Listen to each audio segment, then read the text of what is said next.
నమస్తే అండి, welcome to my channel Lakshmi Ramana recipes. ఈరోజైతే ఒక మంచి 2 కాంబినేషన్ రెసిపీస్ని ప్రిపేర్ చేసేసుకుందామండి. అదేంటంటే కమ్మకమ్మని తోటకూర పప్పు, అందులోకి ఈరోజు నేను చేసిన కాకరకాయ పకోడీ అండి. కాకరకాయ చిప్స్ అని కూడా అనుకోవచ్చు. మామూలుగా మనం ఇలా పప్పు చేసుకున్నప్పుడు కాకరకాయతో వేపుడు చేసుకుంటూ ఉంటాం. సో అలా కాకుండా ఈ విధంగా మీరు తోటకూర పప్పులోకి కాంబినేషన్గా ఈ కాకరకాయ పకోడీని వేడి అన్నంతో కొద్దిగా నెయ్యి వేసుకొని పప్పులో తిని చూడండి. రాగి సంగటి కాంబినేషన్తో కూడా చాలా బాగుంటుంది. అలాగే రోటీ, చపాతీ, నాన్ పుల్కా తినే వాళ్ళకు కూడా ఈ కాంబినేషన్ సూపర్గా ఉంటుందండి. కాబట్టి మనం ఈరోజు ఈ తోటకూర పప్పు అలాగే కాకరకాయ పకోడీని ఎలా ఈజీగా టేస్టీగా ప్రిపేర్ చేసేసుకోవాలో కావలసిన పదార్థాలు, తయారీ విధానం ఒకసారి చూసేద్దామండి. ముందుగా తోటకూర పప్పుని ప్రిపేర్ చేసేసుకుందాం. ఒక కుక్కర్ తీసుకున్నానండి. ఒక మీడియం సైజ్ కప్పు కందిపప్పు తీసుకున్నానండి.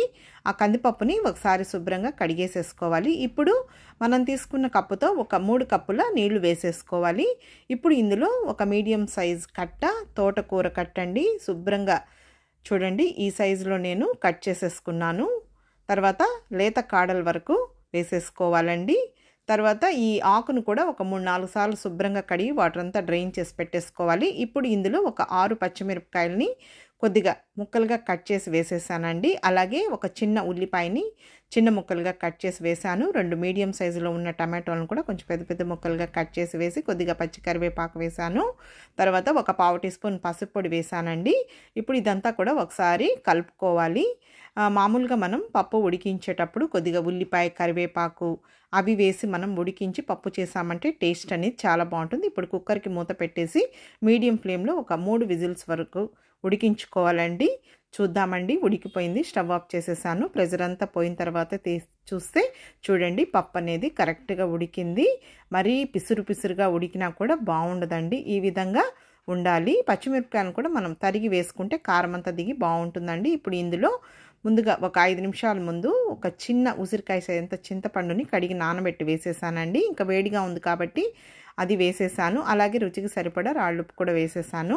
ఇప్పుడు పప్పు గుత్తి తీసేసుకొని మనం ఈ చింతపండుని, అక్కడక్కడ టమాటోల్ని, తర్వాత మనం పచ్చిమిర్చిని ముక్కలుగా కట్ చేసి వేసాం కాబట్టి బాగా ఉడికిపోయి ఉంటాయి. మనము మెదిపేసుకోవాలండి. మరీ నున్నగా మెదిగిన కూడా బాగుండదు. చూడండి, పప్పు అనేది ఈ విధంగా ఉండాలి. గట్టిగానే బాగుంటుంది. లేదు ఇంకొద్దిగా నీళ్ళు కావాలంటే కూడా వేసేసుకోవచ్చండి. ఇప్పుడు మనం పోపు వేసేసుకుందాము.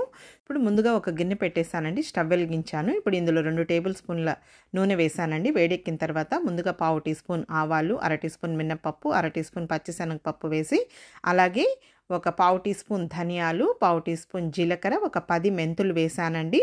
ఇప్పుడు మనం ఈ పోపులో కొద్దిగా ధనియాలు కూడా వేసుకుంటే ఆకుకూర పప్పులోకి టేస్ట్ బాగుంటుందండి. వేగిన తర్వాత 2 ఎండుమిరపకాయలు తుంచి వేసి, అలాగే ఒక 8 వెల్లుల్లి రెబ్బల్ని కచ్చాపచ్చాగా దంచి వేసానండి. లైట్గా పొట్టు తీసేసుకోవాలి. ఇప్పుడు 1 నిమిషం ఇదంతా కూడా ఫ్రై చేసేసుకోవాలి. వెల్లుల్లి అనేది మనకు బాగా వేగాలన్నమాట. ఇప్పుడు ఇంకొక ఉల్లిపాయని, చిన్న ఉల్లిపాయ అండి, లేదు ఒక పెద్ద ఉల్లిపాయ తీసుకున్నామంటే సగం ఉడికించేటప్పుడు సగం పోపులో వేసుకుంటే సరిపోతుందండి. అలాగే కొద్దిగా కరివేపాకు కూడా వేసేసాను. ఇప్పుడు మనం పోపు అనేది ఎంత బాగా వేయించుకుంటే టేస్ట్ పప్పు అనేది అంత కమ్మగా ఉంటుందండి. మామూలుగా మాడిపోయిందని అనుకుంటామండి. చూడండి, ఈ విధంగా వేగితేనే పప్పు అనేది కమ్మగా మంచి ఫ్లేవర్తో బాగుంటుంది. ఇప్పుడు బాగా వేగిన తర్వాత ముందుగా నదిపి పెట్టుకున్న ఈ ఆకుకూర పప్పుని ఇందులో వేసేసానండి. ఇంకా కుక్కర్లో కొద్దిగా నీళ్లు వేసేసాను. మామూలుగా ఈ పప్పు పలుచగా కూడా బాగుంటుందండి, అలాగే గట్టిగా కూడా బాగుంటుంది. ఇప్పుడు ఒకసారి అంతా కలిపేసేసుకొని మీడియం ఫ్లేమ్లో ఒక 3 నిమిషాలు మనం ఉడికించుకోవాలండి. ఇప్పుడు కొద్దిగా కొత్తిమీరని సన్నగా చాప్ చేసి వేసేసాను. జస్ట్ అంతా ఒకసారి కలిపేసేసుకొని మూత పెట్టేసుకొని ఇంకా మీడియం ఫ్లేమ్లో ఒక ఉడుకు వచ్చే వరకు ఉడికించుకోవాలండి. మరీ ఎక్కువసేపు ఉడికించకూడదండి. ఇప్పుడు చూడండి, 3 నిమిషాలు దీన్ని నేను ఉడికించేసాను. ఇప్పుడు ఒకసారి కలిపేసేసుకుందాము. అంతే అండి, మనకు మంచి రుచికరమైన కమ్మని తోటకూర పప్పు రెడీ అయిపోయింది. ఇంకా ఇదే విధంగా మనం మిగిలిన ఆకుకూరలు, పాలకూర కానీ, గోంగూర కానీ, సిర్రాకు కానీ, మెంతికూర కానీ సేమ్ ప్రాసెస్లో మనం ఇలా పప్పును చేసేసుకుంటే సరిపోతుందండి. వేడి అన్నంలోకి కానీ రాగి సంగట్లోకి సూపర్గా ఉంటుంది. ఇప్పుడు మూత పెట్టి పక్కన పెట్టేశాను. ఇంకా ఈరోజు నేను తోటకూర పప్పులోకి కాకరకాయ పకోడీ చేశానండి. కాబట్టి ముందుగా ఇక్కడ ఒక 1/2 కేజీ కాకరకాయలు తీసేసుకున్నాను. శుభ్రంగా కడిగేసి పైన చెక్కు తీయలేదండి, గింజలు మాత్రం తీసేసాను. ఇప్పుడు ఒక బౌల్లోకి తీసేసుకున్నాను. ఒక 4 టేబుల్ స్పూన్ల శనగపిండి వేశాను. అలాగే ఒక 4 టేబుల్ స్పూన్ల బియ్యం పిండి కూడా వేసేసుకోవాలి. ఇప్పుడు ఇందులో ఒక పావు టీ స్పూన్ పసుపు పొడి, అలాగే 1 టేబుల్ స్పూన్ కారం పొడి, 1 టీ స్పూన్ ధనియాల పొడి కూడా వేసేసుకోవాలి. కావాలంటే ఇందులో గరం మసాలా కూడా వేసుకోవచ్చండి. ఇప్పుడు ఇందులో రుచికి సరిపడా సాల్ట్ వేసేసుకోవాలి. కానీ మనకు గరం మసాలా వేసామంటే ఆ గరం మసాలా డామినేషన్ అవుతుందండి. మళ్ళీ మనం ఏదో నాన్ వెజ్ రెసిపీ తిన్నట్టు ఉంటుంది. ఇష్టపడే వాళ్ళు కొద్దిగా గరం మసాలా కూడా వేసేసుకోవచ్చండి. ఇప్పుడు ఇదంతా కూడా ఒకసారి బాగా కలిపేసేసుకొని కొద్దిగా నీళ్ళని చేతితో అలా చల్లేసుకోవాలండి. ఎక్కువ నీళ్ళు వేయకూడదు. చూడండి, ఈ విధంగా కలిపేసేసుకోవాలి. నేనైతే ఈరోజు ఇందులో గరం మసాలా అవన్నీ వేయలేదండి. నేనైతే ఇలాగే చేస్తాను. ఇప్పుడు ఇదంతా కూడా కలిపి పక్కన పెట్టేశానండి. ముందుగా స్టవ్ వెలిగించుకొని ప్యాన్ పెట్టేశాను. ఇప్పుడు ఇందులో ఫ్రై చేసుకోవడానికి ఆయిల్ వేసేసుకోవాలి. మరీ ఎక్కువ అవసరం లేదండి. చాలకుంటే మళ్ళీ వేసుకోవచ్చు. ఇక్కడ మనం కాకరకాయతో చేస్తున్నాం కాబట్టి కాకరకాయకి చేదు అనేది ఉంటుంది కాబట్టి మళ్ళీ ఆ నూనె వేస్ట్ అవుతుంది. కాబట్టి కొద్దిగా నూనె వేసేసుకొని కొన్ని కాకరకాయ ముక్కలు వేసేసుకొని ఫ్రై చేసేసుకుంటే సరిపోతుంది. ఎక్కువ ఆయిల్ వేసేసుకొని మనం త్వరగా ఫ్రై చేసేసుకోవచ్చు. కానీ ఆయిల్ అనేది మనకు వేస్ట్ అయిపోతుంది కదా అండి. మళ్ళీ మనం ఇలా వాడిన ఆయిల్ని అన్నిట్లోకి వాడం కదా, కాబట్టి తక్కువ వస్తే మళ్ళీ వేసేసుకోవచ్చు. చూడండి, ఇప్పుడు హై ఫ్లేమ్కి మీడియం ఫ్లేమ్కి అడ్జస్ట్ చేసుకుంటూ మంచి కలర్ వచ్చే వరకు ఫ్రై చేసేసాను. ఇంకా నేను కొన్ని మాత్రమే ఫ్రై చేశానండి. ఇప్పుడు ఒక 2 పచ్చిమిరపకాయలని ముక్కలుగా కట్ చేసి వేసేసుకొని అలాగే కొద్దిగా పచ్చి కరివేపాకు కూడా వేసుకొని జస్ట్ 1 నిమిషం ఫ్రై చేసి పక్కన పెట్టేసుకోవాలండి. అంటే మనం ఈ కాకరకాయ పకోడీలో ఈ పచ్చిమిర్చి అలాగే కరివేపాకు వేసుకుంటే టేస్ట్ అనేది బాగుంటుంది. లేదు చివరగా కూడా ఫ్రై చేసేసుకోవచ్చు. ఇంకా నేను మిగిలినవన్నీ కూడా కాకరకాయ ముక్కల్ని ఫ్రై చేసి పెట్టేశానండి. కానీ దీనికి ఒక ఫినిషింగ్ టచ్ ఇస్తే సూపర్గా ఉంటుందండి. ఇప్పుడు ఇందులో కొద్దిగా ఆయిల్ని ఉంచుకోవాలండి. ఒక 8 వెల్లుల్లి రెబ్బల్ని లైట్గా పొట్టు తీసేసుకొని కచ్చా పచ్చగా దంచి వేసి ఈ వెల్లుల్లిని 1 నిమిషం లో ఫ్లేమ్లో ఫ్రై చేసేసుకోవాలి.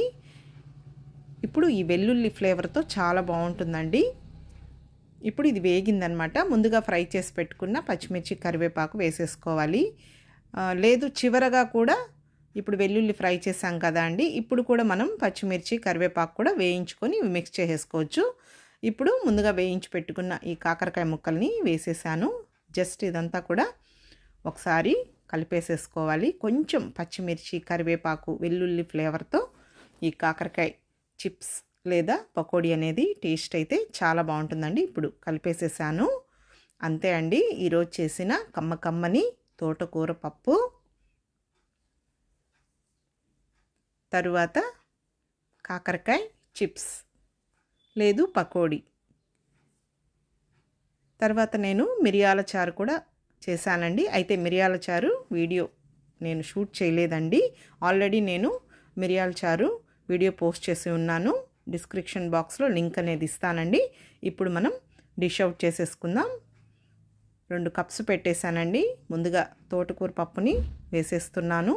చూశారు కదా అండి, తోటకూర పప్పుని కమ్మగా ఎలా తయారు చేసేసుకోవాలో. కొద్దిగా కొత్తిమీర వేస్తున్నానండి. అలాగే కాకరకాయ పకోడీ కూడా వేసేస్తున్నాను. నేను ఆల్రెడీ చాలా రకాల కాంబినేషన్ ఫుడ్స్ని వీడియోస్ పోస్ట్ చేశానండి. కాబట్టి ఒకసారి నా ఛానల్ని సెర్చ్ చేయండి. మంచి రెసిపీస్, పచ్చళ్ళు, అలాగే combination foods, non veg recipes బోల్డ్ అన్ని ఉన్నాయండి. స్నాక్స్ కూడా. కాబట్టి చూసారు కదా అండి, కమ్మని తోటకూర పప్పు, అందులోకి ఈరోజు నేను చేసిన కాకరకాయ పకోడీ సూపర్గా ఉంటుందండి. వేడి అన్నంలో ఈ పప్పు వేసుకొని కొద్దిగా నెయ్యి వేసుకొని ఈ కాకరకాయ పకోడీని నంచుకొని ఆ మిరియాల చారు వేసుకొని తింటే చాలా బాగుంటుందండి. రాగి సంగటి కాంబినేషన్, అలాగే రోటీ చపాతీలో కూడా చాలా బాగుంటుంది. ఓకే అండి, మీరు కూడా ఒకసారి ఈ కాంబినేషన్ని రుచి చూసి తప్పకుండా కామెంట్ చేయండి. మాకు కొద్దిగా ఎంకరేజింగ్గా ఉంటుందండి. ఓకే అండి, వీడియో మీకు నచ్చిందని అనుకుంటున్నాను. నచ్చితే లైక్ చేయండి, షేర్ చేయండి. కొత్తగా చూస్తున్న వారైతే ఛానల్ని తప్పకుండా సబ్స్క్రైబ్ చేసుకోండి. ఇంకొక మంచి వీడియోతో మళ్ళీ కలుద్దాం. నమస్తే అండి.